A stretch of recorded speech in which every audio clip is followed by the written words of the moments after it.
This is probably your biggest obstacle when trying to improve your athleticism for jiu-jitsu. The major issue that we run into, and the reason why it's different from other sports, is that there's no off-season in grappling. You can conceivably be competing all year round, and if you're not planning things out properly, you're never really going to find the time that you need to improve the aspects that you're lacking on in terms of your athleticism.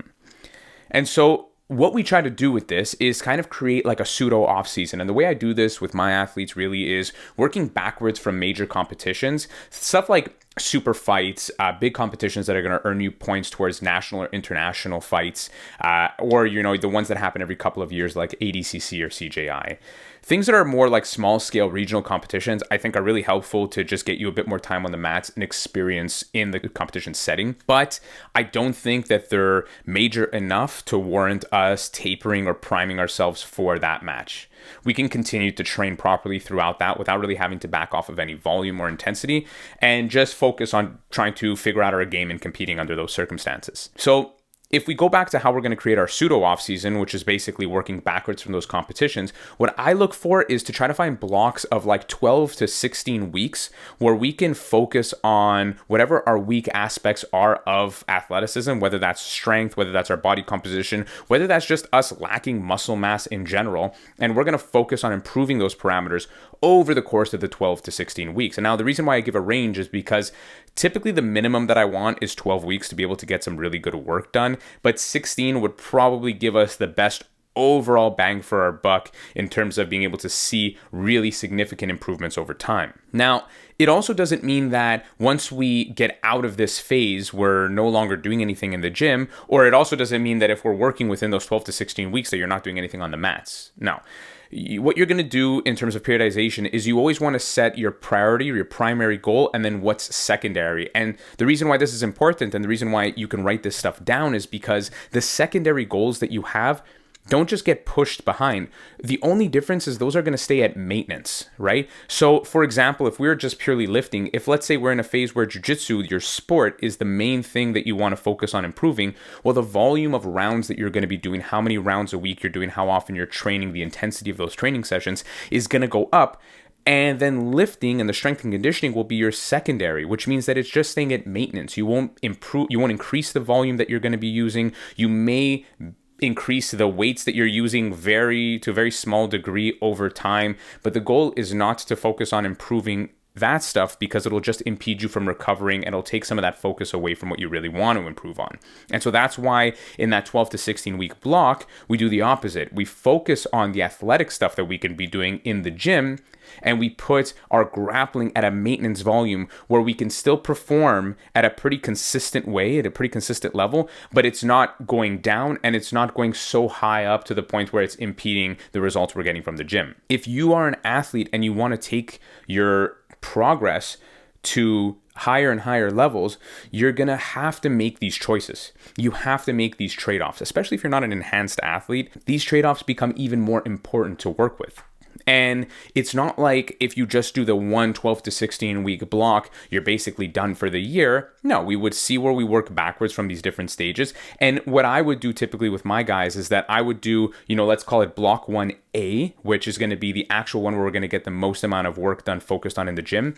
And then the secondary block to that, block 1B, would just be keeping all that stuff at maintenance, reducing that volume to the point where we can consistently hold on to those strength gains, hold on to those muscle mass gains while we get back on the mats and make that the primary focus.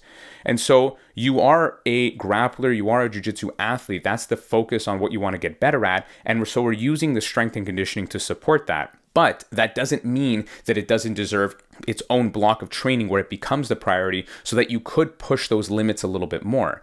What I see most often and where I see a lot of people struggle, a lot of these athletes struggle, is that on a whim, they just decide that, oh, now all of a sudden I have to get stronger. And so I'm just going to kind of do a fucking bull rush of volume and intensity in the gym at the same time as I'm working on a ton of volume on the mats. And then either they're under recovered, they get injured, the performance goes down, and they just think, oh man, no one can do this. And the answer is steroids. It isn't steroids. It's that we have to periodize things the same way we would in strength and conditioning. And the only way we can do that is by taking an actual objective look at your calendar, your competition calendar, and figuring out where we can fit in some blocks where jiu-jitsu can take not a full back seat, but can just come down to maintenance volume where you can still do enough work that makes you feel like you're getting good quality rounds, but not so much that you're pushing that recovery too far rather. And then if you're not really sure what to work on, if you're a beginner, I would say that those lifting blocks would be primarily focused on hypertrophy. Just get in. You can even just keep it very simple. Keep your workouts within the 5 to 10 rep range.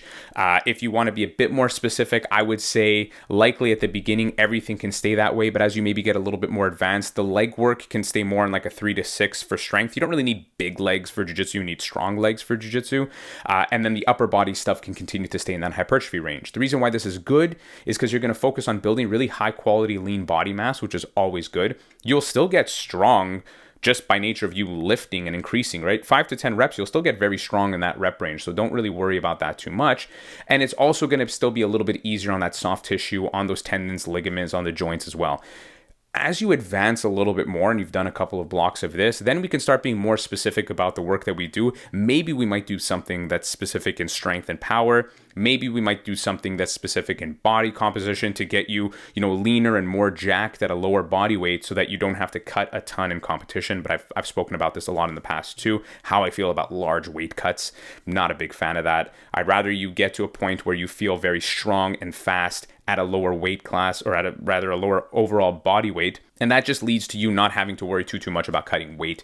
You'll still be good. It's going to keep your performance high. You don't have to worry about coming into competition and doing anything crazy with weight cuts. And so once you kind of figure this stuff out, or you get a coach that does it for you, you're going to notice that it's going to eat at your sort of grappling ADD, this jiu-jitsu ADD that we have where we kind of want to work on a whole bunch of things at once. The same way you might look at a move on Instagram and be like, wow, this was really cool. I'm going to change my entire game to do this now.